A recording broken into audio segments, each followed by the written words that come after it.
Hello guys, EzraTime again here. Welcome back to another movie review, and today we are going to be reviewing the Equalizer 3. Now, before I start, I want to apologize if my voice was maybe a bit different, because I was sick, so forgive me if I, talk a bit slower than before, so forgive me about that. So, yeah, so gets to the review for the Equalizer 3, which is the final installment for the Equalizer.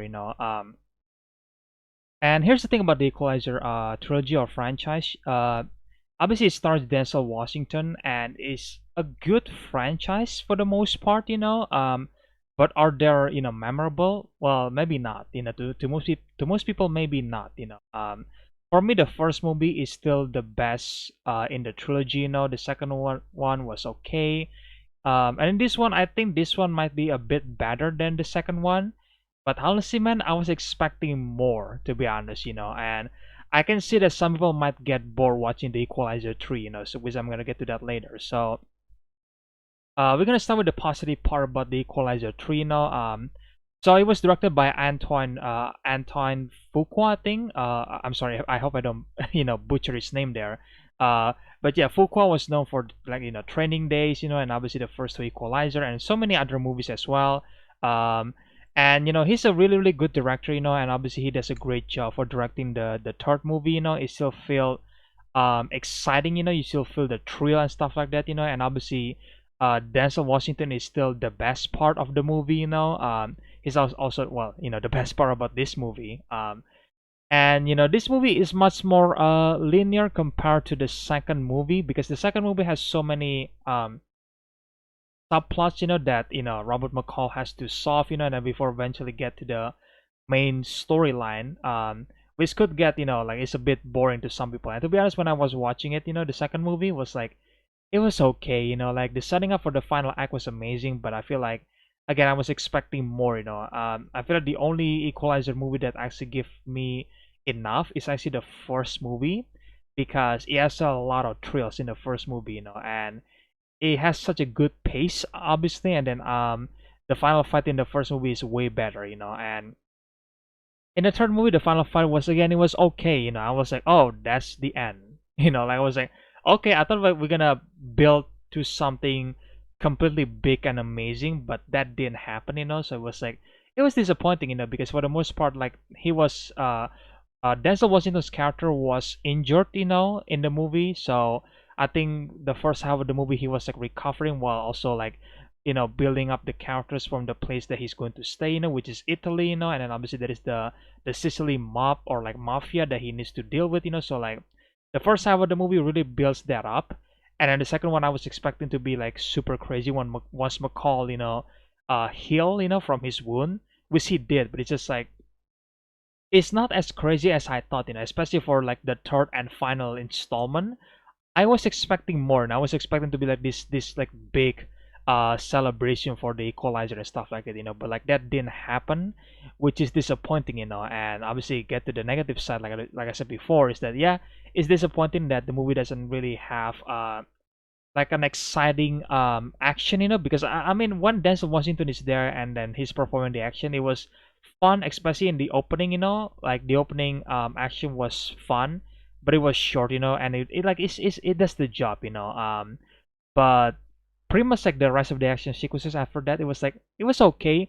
It was brutal, to be honest. I think this is like the most brutal Equalizer movie, which is great, but it's just like, beside the brutality, there is nothing much to the action, and I get it that this is not, this is not John Wick, obviously. It's like a different movie, but I was like honestly expecting a bit more from the movie itself, especially from the final installment. I was expecting to be a much, I guess, longer action, maybe not bigger action, but like longer action, because so far in this movie, the action is just like, oh, he's Robert McCall, he's fighting off mafia, and then obviously the mafia get defeated, and then that's it, It's just like, okay, there is not like kind of mouse game like the first movie had, and the second movie, well, there is nothing much to have between the villain, I guess. I guess there is a past history between the two of them, so like there's that. And then this one is like, yeah, this might have the weakest villain in the Equalizer trilogy, because I feel like all the Equalizer trilogy has the one massive problem, is that everything works so well for Robert McCall. Though it seems like there is no stakes for his character, except in the first movie where he got injured a couple of times, and then in the second movie I don't exactly remember if he ever gets super injured, but at least in the first movie the bad guy was like quite intimidating, and then he was like calm, collected, but also like super crazy at the same time, and it does like complement the Robert McCall's character really well in the first movie, and the second one was okay. And then the third one was just like, yeah, he's a good villain. Like I think the performance was good, but it's not necessarily like exciting or like enticing enough, even though I do care for some of the side character, I want them to survive. But I feel like the villain just like not that interesting to begin with, and then obviously that becomes the massive problem for the movie that there is not enough stakes, because I feel like Robert McCall just like went in there and then gets the job done and then that's it. So it's like I want to see him actually struggle a little bit, like again, the first movie is the only one I think that I remember. Denzel is actually struggling against a bad guy, even though he's not the main bad guy. And in this one, there is like no struggle at all, even though like yeah, he does recover in the first half of the movie, but even then it was like the damage was actually not done by the mafia. I'm just gonna put it at that. I don't want to spoil it,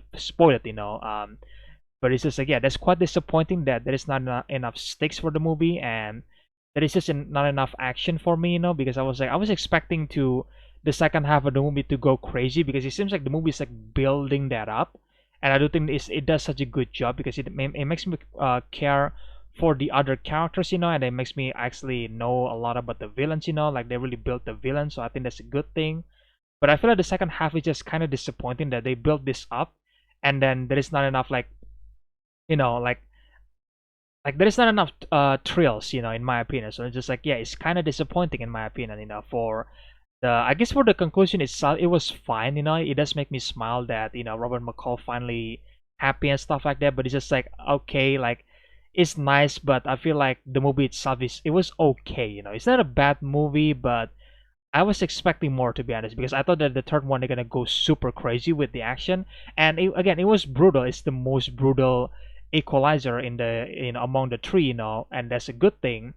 But it's just like in terms of the action, it's just like I don't know. It's kind of disappointing, I was again expecting more from Robert McCall's character, and I was expecting them to go a bit bigger with the action, but that didn't happen sadly.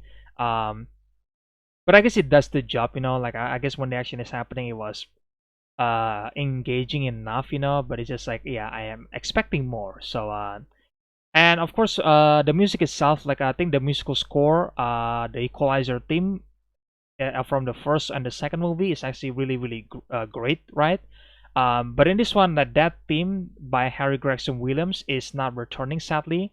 But this time the third movie is composed by Marcelo Zarfos, I think, and he has a new theme for the Equalizer, and I don't think it's a really good theme. You heard this in the beginning of the action sequences, and then obviously it's just so exciting to hear that music play, but it's not, it's a different music, but I do think it's a good music, I think Marcelo does a great job for the score itself, It was kind of disappointing that for the third installment we didn't get to hear the classic Equalizer, theme, by Harry Gregson Williams, which is kind of disappointing in my opinion because I expecting to hear that from the final battle, but that didn't happen sadly. So yeah, either way, guys, again, I think this is still a good movie, so definitely go check it out, and then I think you guys will think this movie is better than the second one, because the second one has so many things going on, and this one is much more linear in terms of the story, so that's great, so yeah, either way, guys, let me know in the comment section below what do you guys think about the Equalizer 3 if you already watched it, do you guys think this is a good conclusion to the trilogy, do you guys expecting a bit more for the action because I was, so yeah, let me know about that in the comment section below. And if you guys enjoyed this review, then leave a like, comment, subscribe, share the videos, usual stuff, guys. And yeah, stay tuned for more videos in the future. And I hope you guys enjoy this review. And I will see you guys in the next one then. Bye.